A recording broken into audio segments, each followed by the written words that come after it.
Around 6 billion people will watch some of the 2026 World Cup. A goal, a highlight, a 90-minute match, or a clip someone sent them. That's nearly 3 out of every 4 humans alive. The 2022 final pulled around 1.5 billion viewers from all over the world, bigger than any Super Bowl. And 2026 is supposed to dwarf Qatar in numbers across the board.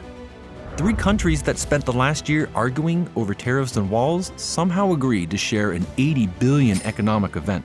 That's enough cash to run the UN for over 20 years.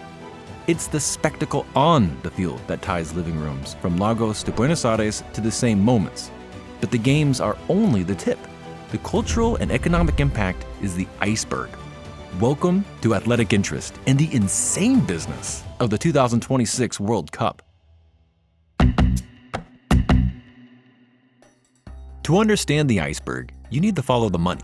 There's the money FIFA makes, there's the money everyone else makes off the back of it, and there's what it actually costs to pull off something the size of a World Cup. FIFA is on track to bring in roughly $11 billion across this World Cup cycle. $13 billion if you count the new Club World Cup, but $11 billion is the cleaner comparison. Either way, that's roughly a 50% increase over Qatar in 2022, which until now has been the most lucrative World Cup ever. The bulk of it comes from 3 places. First, broadcasting rights are worth almost $4 billion sold to every major network on every continent. Second, hospitality and ticketing bring in another $3 billion. That's arguably the fastest growing revenue stream FIFA has, 3 times what they raked in from Qatar. The growth comes down to one decision. For previous tournaments, FIFA licensed hospitality rights to a third party for a fee. Match Hospitality paid them a guaranteed $300 million total for the last 2 World Cups. For 2026, FIFA flipped the model. They hired On Location to run the operation, and now the margins on every corporate suite, every VIP package, and every executive box flow back to FIFA's coffers at a much higher rate. Also, a first for this World Cup is FIFA's new dynamic pricing model. It adjusts ticket prices in real time based on demand, just like airlines do during the holidays. And the internet wants none of it. FIFA received around 500 million ticket requests for the roughly 7 million tickets available across all matches. That's about 71 fans fighting for every seat. Not everyone made it to one of the 16 host cities, but it's summer, which means millions have traded that battle for another famously hostile environment: hotel pool chairs. This weird ecosystem of towels, sunburn, and overpriced cocktails. And this year, there's one extra problem: keeping up with every match from anywhere in the world. Thankfully, that's where today's sponsor comes in: Proton VPN. Proton's mission is a private internet, where you control your data, not big tech. Today, over 100 million people trust Proton's privacy ecosystem, including Proton VPN. Proton VPN lets you access your usual streaming services while traveling anywhere and bypass any geo restrictions at high speed with no throttling or data limits. So the World Cup feels like home wherever you are. And of course, it's built for privacy too. With Swiss privacy laws and end-to-end encryption, your data stays protected while you stream. So you're not being tracked by every app, tracker, or advertiser on Earth like you are some 18-year-old winger at the World Cup being watched by half of Europe.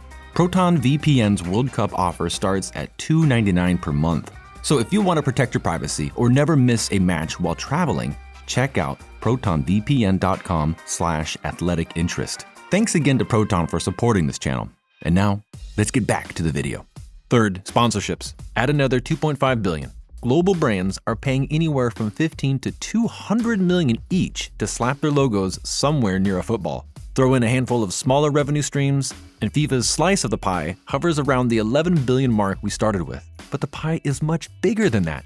The total economic activity the tournament generates around the world is projected to hit $80 billion. Money moving through hotels, airports, restaurants, and every supply chain that feeds into the tournament. FIFA projects the US alone will capture roughly $30 billion in direct economic output. But FIFA is never one to undersell a number. If you have a spare bedroom to rent or own a corner bar within walking distance of a stadium, this could be your moment. But what does hosting the biggest tournament in history actually do for the host cities? Every economic projection you've seen so far rests on something economists call the multiplier effect. The idea is simple. $1 a tourist spends doesn't stop at the hotel.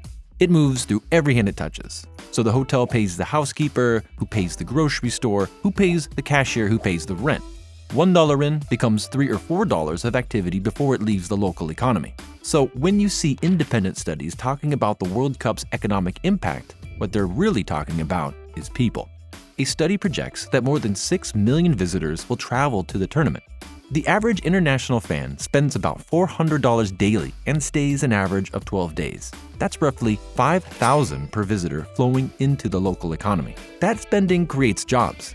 That same study estimates that 824,000 jobs were created globally, about a fifth of them in the US alone. Some of those jobs disappear with the final whistle, but others stay, baked into the infrastructure the tournament leaves behind. But this is where 2026 really separates itself from past tournaments. Qatar built 7 stadiums from scratch. North America's structure was largely in place. A continent built around sports comes with state-of-the-art venues across all 3 countries. Hosting the World Cup has a track record of leaving behind expensive baggage. Brazil dropped $300 million on a stadium in the middle of the rainforest. North America avoids that trap by spreading the load. And for Mexico, hosting in 2026 makes it the first country in the world to stage 3 men's World Cups, a piece of football prestige money can't buy. And the projections at the city level are eye-watering. New York and New Jersey are looking at more than $3 billion in economic activity alone, while Kansas City is using the deadline to unstick projects that have been sitting in committees for years. Many of these numbers come from FIFA directly.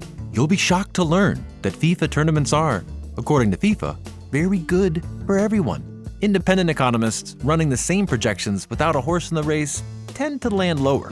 The truth probably lives somewhere in the middle. But headline projections have a way of muddying the math. So with so much money going around, it's easy to lose sight of who actually writes the checks to make any of this possible. The thing is, for every dollar of projected impact, there's a lot of optimism going around. But the costs are real, and they land on the host nations, not on FIFA. What many people don't know, to even host a World Cup in the first place, every host country needs to grant FIFA tax breaks. For the US, it means waiving sales tax on every World Cup ticket sold. Kansas City, for example, is projected to miss out on more than 11 million because of that. Canada has its own deal, and Mexico went furthest of all, granting FIFA a full national tax holiday for the entire tournament. And that's before any actual hosting costs kick in.